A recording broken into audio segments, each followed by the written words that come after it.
Where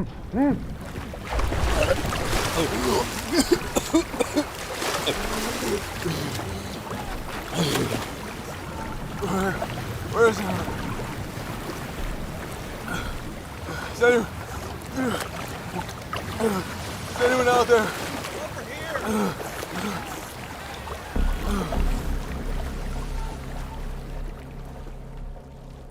Just after midnight, on the 30th of July, 1945, the USS Indianapolis was sunk by 2 torpedoes fired from a Japanese submarine. 1,196 souls were on board. Within 12 minutes, 300 of their number had perished before the massive ship disappeared beneath the surface. The remaining men, those who could swim anyway, made it out into the open water. For the next 5 days, burning under a merciless sun, slowly driven mad by thirst and starvation, the survivors huddling together in the water found themselves stranded, hundreds of miles from land, praying for rescue. But although the ship's radio man did manage to send out a distress call before abandoning the ship, it was ignored. No one believed the Indianapolis was sunk. No one would come looking for them. Nothing. Except the sharks.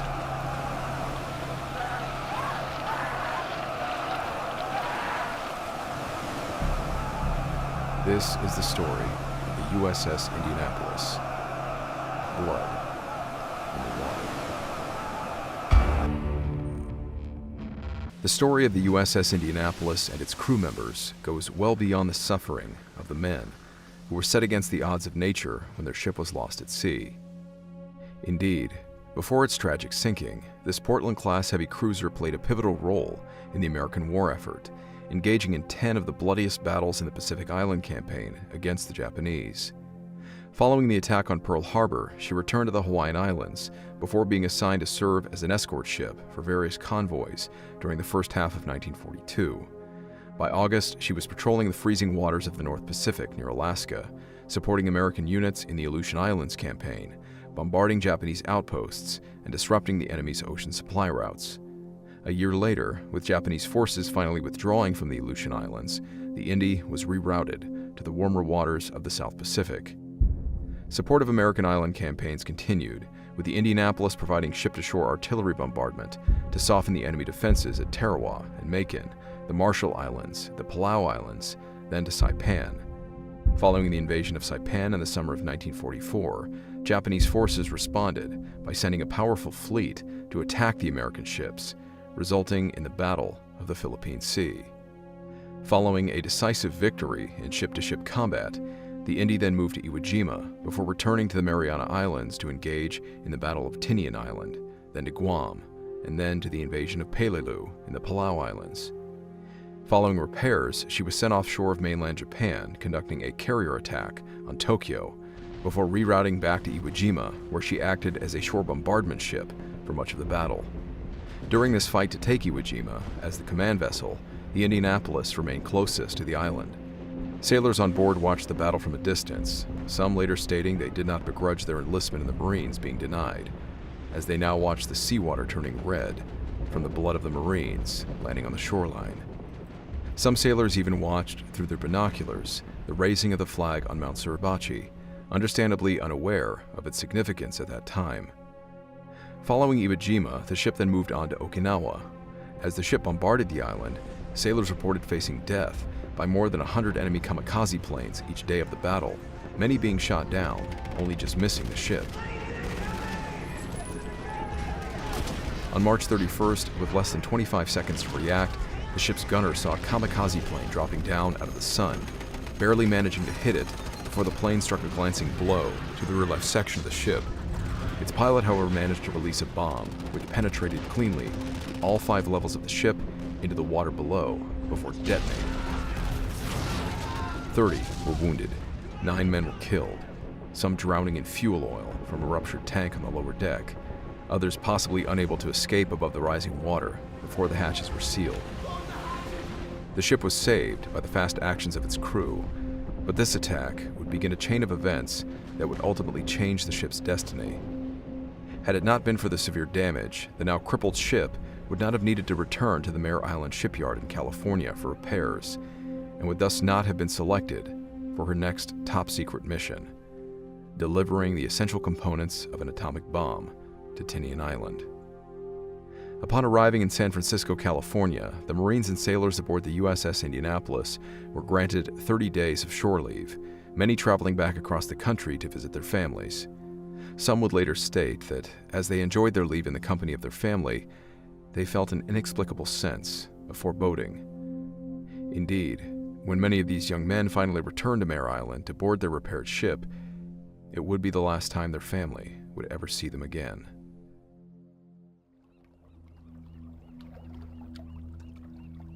Moored alongside the Indy at Mare Island's Pier 22 Sierra was the USS Pensacola. Initially selected for the transportation of the Little Boy atomic bomb components, the Pensacola was still suffering engine trouble and needed further repairs. The top-secret mission then fell to the Indianapolis, despite all of her repairs remaining either incomplete or untested. None of the enlisted men on board, which included 250 new joins who had arrived to the port straight out of boot camp and from OCS, would have had any idea what the large crate and strange metal canisters being loaded onto their ship were. Rumors around the ship speculated that this large crate might hold a large supply of whiskey to celebrate their inevitable winning of the war.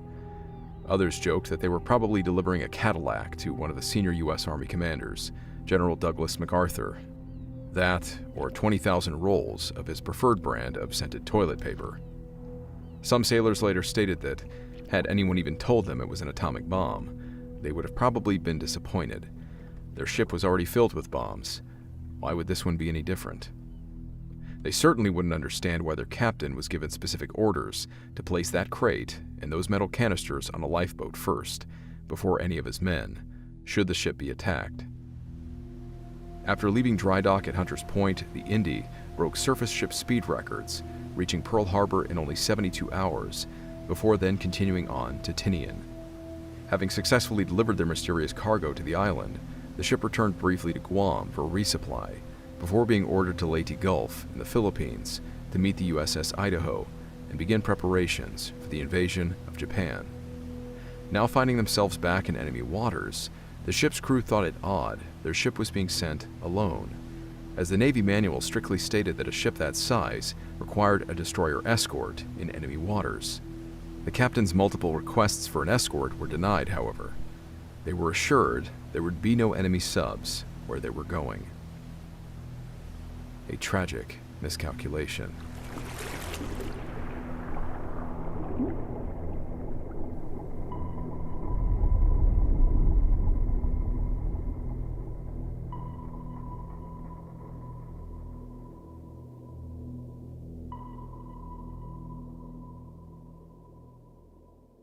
Wartime Stories will continue right after this.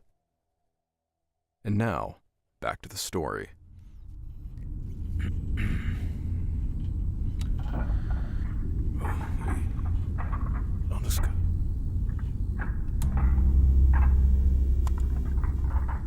Around 2300 hours on the night of July 29th, Goro Yamada, a petty officer aboard Japanese submarine I-58, was manning his sonar station.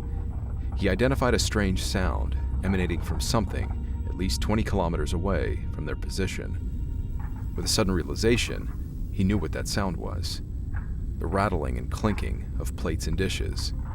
A ship was approaching their position, given away by the sounds echoing out of the ship's galley. The sub-commander, Lieutenant Commander Mochitsura Hashimoto, was awoken. Ordering the periscope raised, unable to see any ships on the horizon, he ordered his ship to surface for a better view. As the moon was rising over the horizon to the east, the I-58 surfaced, its navigator climbing topside and opening the hatch to survey the area with his binoculars.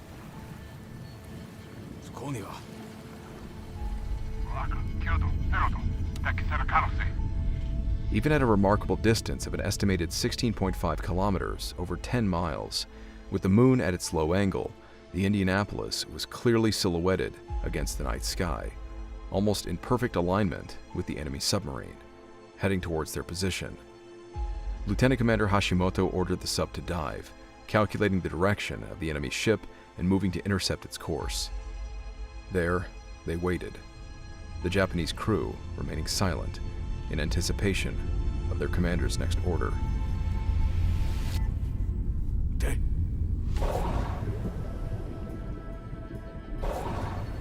At 12:02 a.m., in 3-second intervals, 6 torpedoes were released.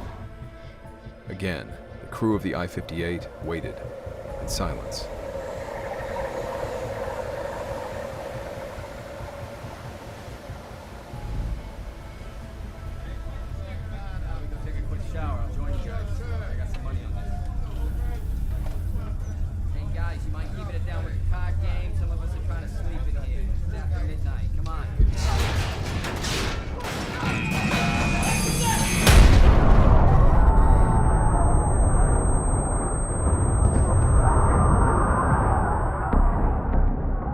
A minute later, the Indianapolis lurched as the first torpedo struck the bow end on the starboard side, the explosion decimating the front of the ship.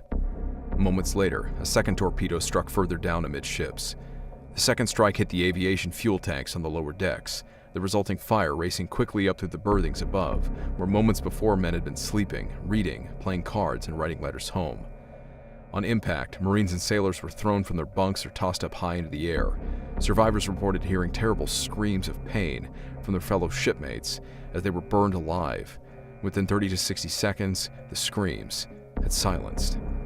Precious seconds ticked by as chaos and confusion ensued, the men below decks attempting to quell the fires, the flooding, treat their wounded and badly burned comrades, all while listening for an abandoned ship order that would never come.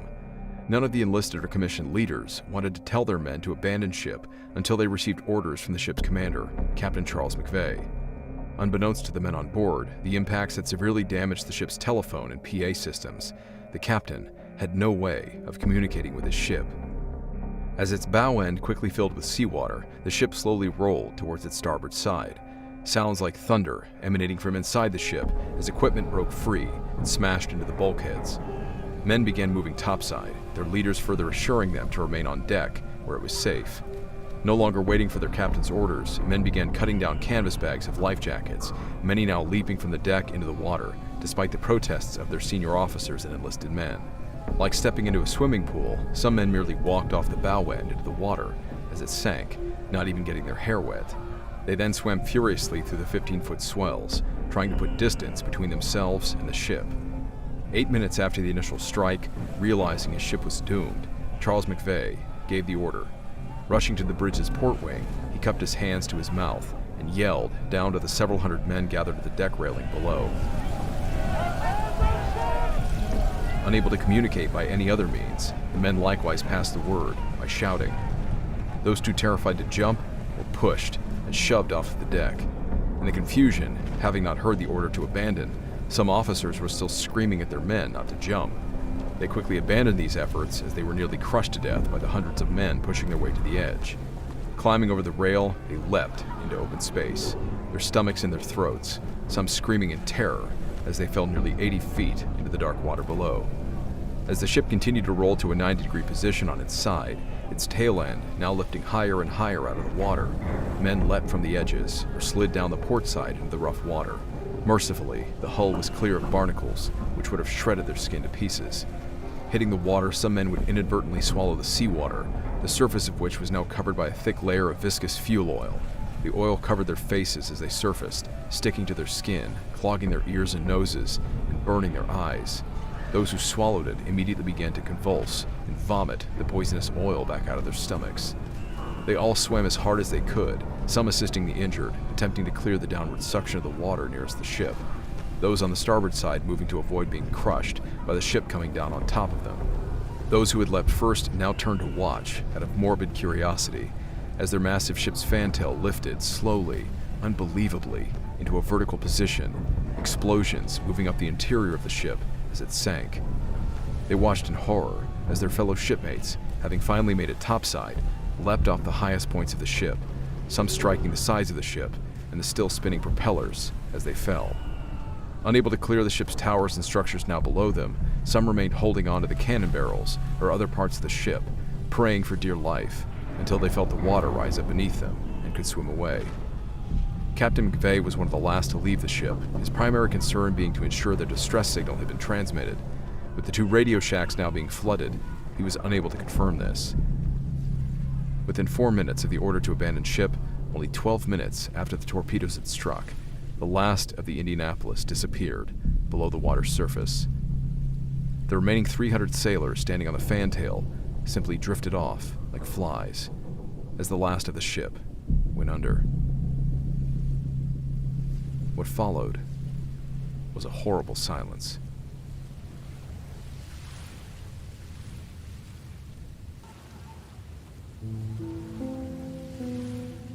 "1,196 souls were aboard. Some 900 had made it out into the water. Due to the ship's forward motion after the torpedo strikes, the survivors leaving the ship had been strung out across miles of open water. Some of the men didn't know how to swim. Many of them had been unable to find a life jacket.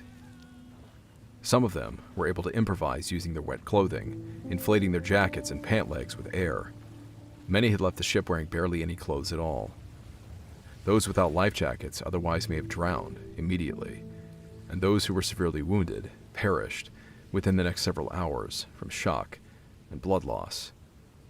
Because of the panic, the confusion, and the rapid sinking, many of the standard abandoned ship protocols had been rendered impossible or forgotten. Only 12 of the life rafts, a few kits of survival gear, and a small number of floating nets were released into the water.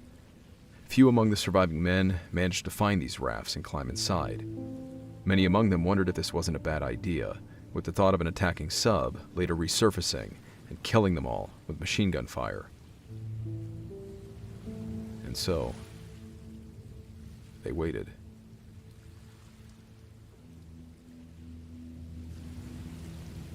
It was Monday morning. Although some remained stranded alone in the water, unable to locate their shipmates, many of the surviving men had managed to find each other, slowly gathering themselves into larger groups of 80 or more. Many of the men hopefully anticipated a rescue effort was being launched immediately, if not by Tuesday, as their ship was expected to arrive at their destination in Leyte Gulf at 1100 hours the next morning. As the ship was listing onto its side, the ship's radio men, Jack Miner and LT Woods, had remained inside Radio Shack 2 until they fell out of their chairs, successfully managing to send out an SOS distress message with the ship's final coordinates before leaving the ship. Despite the damage to the ship, the movement of the hair-thin needle on their meter monitor had given them confirmation that power was circling through the transmitter and traveling from the cables to the antenna. And indeed, their distress call had been received by a radio operator, a junior sailor, Claire B. Young, onshore of Leyte, 650 miles away. Realizing the urgency of this message, he rushed it to his commander's quarters and awoke him. After hearing the message, Commodore Jacobson instructed the young sailor to inform him if there were any additional messages, and then sent him away. A second radio hut had also received the message. A sailor named Donald Allen informed the officer on duty of the distress call. The OOD immediately dispatched 2 fast ocean-going Navy tugs from Leyte Harbor, bound for the site of the sinking. However, like the dismissal from Commodore Jacobson, when a Commodore Gillette was informed later that morning that the tugs were dispatched without his approval, he ordered them to return, even though they were already 7 hours into the 21-hour cruise. The Indy's final message had been received even a third time by a sailor named Russell Hetz aboard a landing craft anchored in the harbor. Failing to contact the Indianapolis, he forwarded the message through the assigned channels for action by naval authorities. The final message from the Indianapolis had been received and reported 3 separate times, and yet the message was ignored. Most unfortunately, the prevailing protocol within Naval Command was that messages that couldn't be confirmed by a reply were disregarded as pranks. By this point in the war, Japanese forces had made a habit of broadcasting bogus distress signals, hoping to confuse U.S. intelligence and to draw out search vessels to then be targeted by their subs. Even worse, for the surviving men stranded in the water, combat vessels were always assumed to have arrived at their destinations unless contradictory news was announced. When Tuesday morning arrived, the naval operations officer on duty in Leyte simply moved the Indianapolis's marker on his plotting board to the arrived slot.